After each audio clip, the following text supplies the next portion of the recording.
জয় গুরু ইষ্টপ্রাণ দাদা ও মায়েরা, আজ ইষ্ট প্রসঙ্গে পরম পূজ্যপাদ শ্রী শ্রী আচার্যদেবের এই অমৃতময় কথাগুলি জেনে নেব। বিভিন্ন জটিল জটিল সমস্যার সমাধান তিনি বলে দিয়েছেন। এই ভিডিও থেকে আমরা উপকৃত হতে পারব। ঘরে ছেলে মেয়ে রয়েছে, তিনি কি বলেছেন, ছেলে মেয়েদের কিভাবে আমরা কি শাসন করব জেনে নেব বিস্তারিত। তাছাড়া আরো বিভিন্ন জটিল জটিল সমস্যার সমাধান রয়েছে তিনি দিয়েছেন। এবারে বিস্তারিত।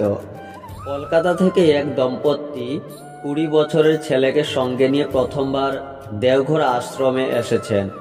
তারা প্রণাম সেরে জানালেন আজ তাদের পুত্রের জন্মদিন। আচার্যদেবের কাছে আশীর্বাদ চান ছেলেটি যেন একটু শান্তশিষ্ট মানুষ হয়ে ওঠে। বড় জেদি সে, কোনো কথা শুনে না, নিজের ভালো মন্দ বুঝে না ইত্যাদি। সব শুনে শ্রী শ্রী আচার্যদেব বললেন, ও নিজের বুদ্ধিতে নিজেকেই নিজের জীবনের প্রধান বলে মনে করে। আমি কি চাইছি, আমি কি ভাবছি, এটাই বড় কথা। ঠিক এইটাই কারণ, যে কারণে যখন তখন ও বাবা মার সাথে অন্যায্য আচরণ করে বসে। বাবা মার আবার সন্তানের প্রতি অগাধ ভালোবাসা। প্রায় তারা বলে থাকেন ছেলে একটু দুরন্ত, চঞ্চল, এই বয়সটাই এরকম ইত্যাদি। ও নিজে যে গাছে বসে আছে সেই গাছেরই ডাল কাটছে। এরপর তিনি সেই ছেলের উদ্দেশ্যে বললেন, আজ বাবা মার ভালোবাসাটাকে তুমি ব্যবহার করছো, কিন্তু একদিন তুমি বাইরের কারোর সাথে এই আচরণ করবে। তুমি বিয়ে করে এনে বউয়ের সাথে এই আচরণ করে দেখবে, সোজা থানা পুলিশ হয়ে যাবে। কাজের জগতে যাও, একদিন একটা মুহূর্তের মেজাজ তোমাকে চাকরি থেকে বার করে দেবে। তাহলে বাবা মা তোমায় ভালোবাসছেন বলে তুমি তার মিসইউজ, অসৎ ব্যবহার করছো। ভালোবাসা হলো পৃথিবীর সবচেয়ে স্ট্রংগেস্ট ইমোশন, শক্তিশালী আবেগ। দেখো, তারা এত কিছু সত্ত্বেও তোমাকে ভালোবাসছেন। তারা আশা দেখেন তুমি বড় হবে, দায়িত্ব নেবে। 20 বছর বয়স হয়ে গেল, এখনো তোমার সমস্ত কাজ তোমার বাবা মা করে দেন। তুমি ভেবে দেখো তো, তুমি তাদের জন্য কি করো। জীবন দর্শনটা যতক্ষণ না বদলাচ্ছ, কিছুতেই বড় হবে না। বয়সের সংখ্যাটা 12 থেকে 20 হয়ে গেল, এবার 40-এ পৌঁছে যাবে। জীবনের কোনো পরিবর্তন হবে না। আগে নিজেকে নিয়ে ভাবো, নিজের অবস্থানটা দেখো। এক মহিলার একমাত্র সন্তানকে তুক গুণ করে তন্ত্রের মাধ্যমে ড্রাগ অ্যাডিক্ট করে তুলেছে তারই দূর সম্পর্কের শত্রু ভাবাপন্ন আত্মীয় স্বজন। মন দিয়ে সেই মায়ের কথা শুনে আচার্যদেব বলছেন, তন্ত্র মানে কি জানো তো? যা ত্রাণ করে। সে তোমার ছেলেকে নেশা আসক্ত করবে কেন? ওর মনের গল্পটা আগে বুঝতে চেষ্টা করো। তন্ত্রের অন্য নাম ত্রুটক, সেখান থেকে টুটকা ওষুধ কথাটা বলে থাকি আমরা।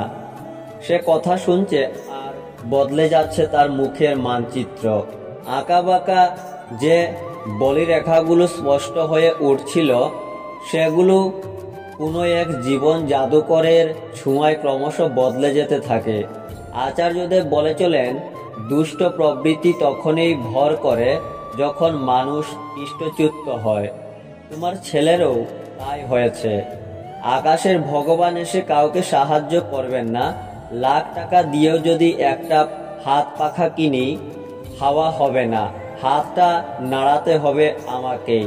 তোমার ছেলের আসলে কোনো কাজ নেই, সেটাই ওর যাবতীয় অশান্তির মূল। এ জগৎ কর্মময়। সভ্যতার আদি যুগ থেকে মানুষ শিকার করে, চাষ করে, মাথা খাটিয়ে, গায়ের গত্রে খেটে উপার্জন করেছে।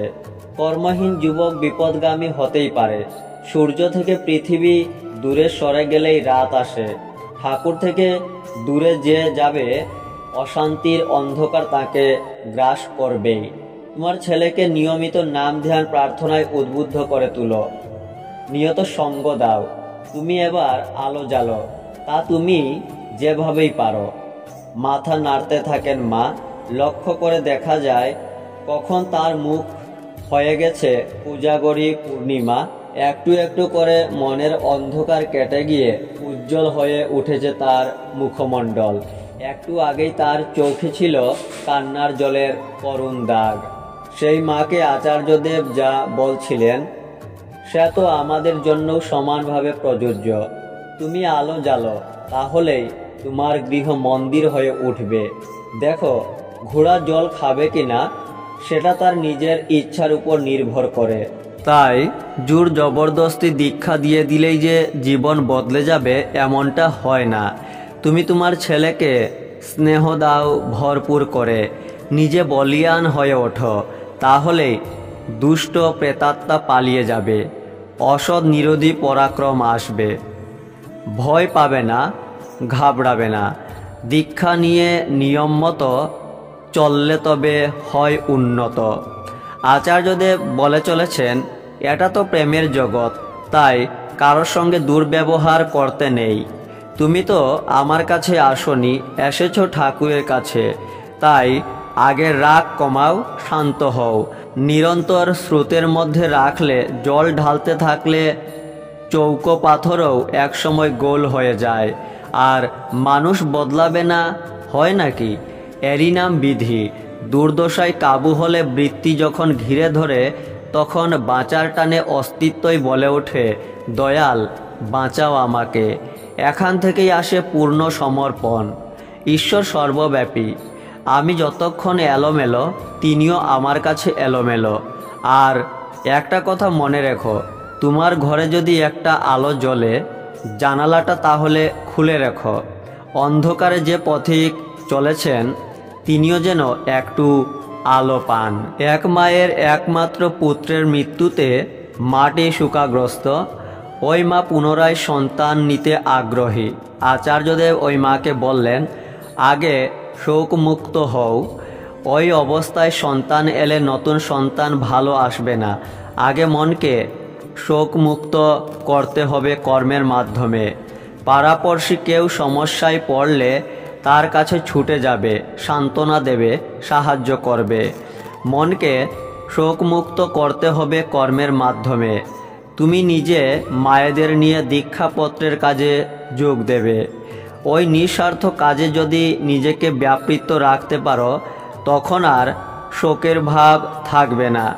তখন হবে তোমার সন্তান নেবার উপযুক্ত সময়। আচার্যদেব বলেছেন, প্রিয়জনের চলে যাওয়াটা অসুবিধার কিছু নয়, ওই চলে যাওয়া নিয়ে মগ্ন থাকাটাই অসুবিধার। মনের চেয়ে বড় পালোয়ানি আর কোথাও নাই।